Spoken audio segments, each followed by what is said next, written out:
In this episode, we are tearing down Dayang's TCV450 engine. Many people have been asking for this in the comments of my other teardown videos. So, I requested a unit from Dayang. Notice that the water pump has a decorative cover. This cover isn't just for aesthetics. Its primary purpose is to prevent heat burns to the rider's legs and ankles. Let's look at the water pump impeller. The mechanical water seal is inside. The impeller itself is made of aluminum. Now, opening the clutch cover. First, let's check the water pump gear. It's nylon. There is a crankshaft oil seal on the cover. If you need to disassemble this, be careful not to damage this oil seal during reinstallation, otherwise, the crankshaft is prone to scoring. Next, we start removing the clutch. It uses a slipper clutch system. The brand is SOHC's leader clutch. Let's examine the clutch plates. You can see they are using paper-based clutch friction plates. Now, removing the clutch basket. The basket is also from SOHC. Currently, manufacturers love building cruisers. The cruiser market has shown strong momentum in the last 2 years. Look at this primary drive gear.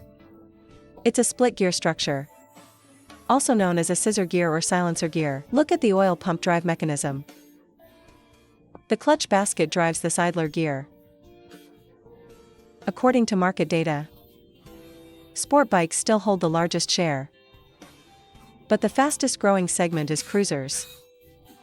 So you can see the cruiser market in these 2 years is doing really well.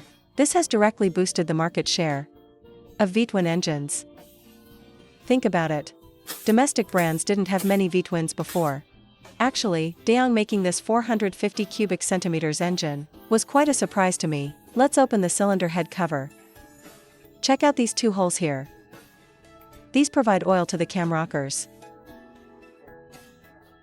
Oil comes up from the bottom here. Then, through these 2 holes, it sprays onto the camshaft and rockers. From this head structure, you can tell this is a SOHC, single overhead cam, for valve design. 2 heads total 2 cams and 8 valves. This V-twin configuration is very common domestically. Let's remove the cylinder head. Let's take a closer look. It uses roller rocker arms. The advantage of roller rockers is quietness and a low friction coefficient. The rockers are branded as Juxing. In the center is the rocker arm shaft.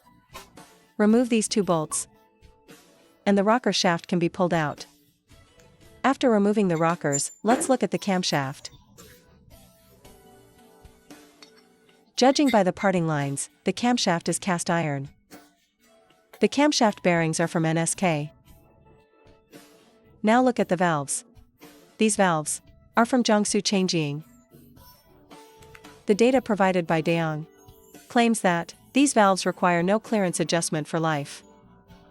Regarding this claim, I consulted the team at Changing Valves.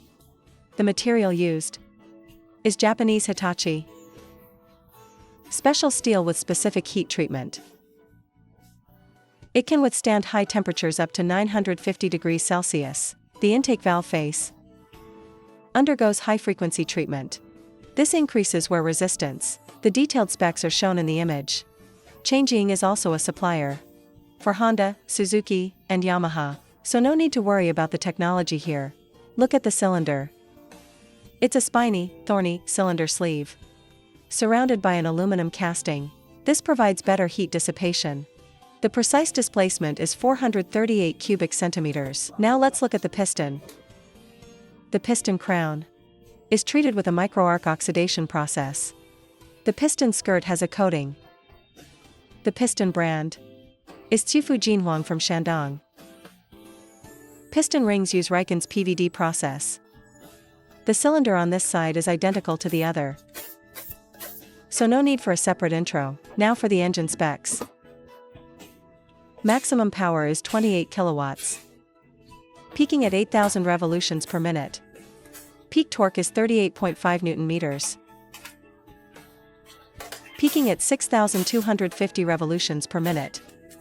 Starting from 3,500 revolutions per minute, it can output over 35 Newton meters of torque. This setup is very comfortable for city riding. After all, city riding is all about acceleration. The warranty on this engine is also good. Dayang publicly offers 5 years with unlimited mileage. It seems, Dayang is very confident in this engine. This stator has 18 poles. I've counted them. Before this, I'd only seen scooters with such long warranties.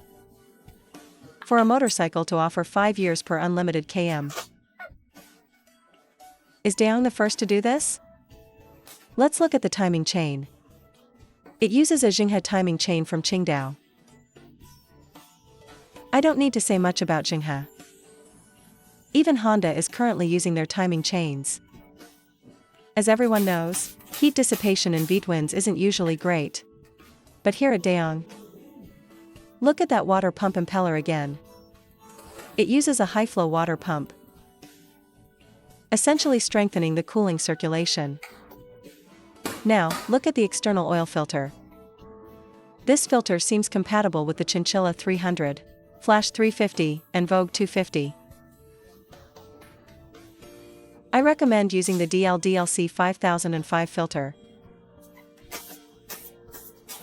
DL filters are indeed well made. Splitting the crankcase to check the bearings. The right crankshaft bearing is an 8-ball P6 grade C3 clearance bearing from CNU. The main shaft bearing is also from CNU. And it's a double-row deep groove ball bearing. I'll remove the retainer to show you. Look at the width. Looking from the right? You can tell it's double row, right? The old Honda 190 often needed this bearing replaced. If they had used this, would it still break? Removing the shift fork shaft. The transmission gears on a V-twin look almost identical to a single-cylinder engine. Now removing the shift forks. Next, we can take out the gears. First, let's look at the main shaft gears. These two blackened ones have undergone oxidation hardening. It's clear they were made by FCC's Chiotian gears. Chiotian is a big player. Honda, Suzuki, Yamaha, BMW, and Aprilia all use them. The crankshaft is from Qingdao Juxing. The left crankshaft bearing is also from CNU. It's P5 grade with C3 clearance. The countershaft oil seal is from Japan's NOK. Alright, the engine teardown is complete.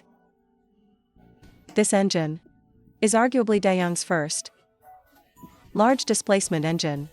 Workmanship and materials look solid. How will it perform? Let's look forward to market feedback. That's it for this video. Thanks for watching. If you liked it, please give it a thumbs up.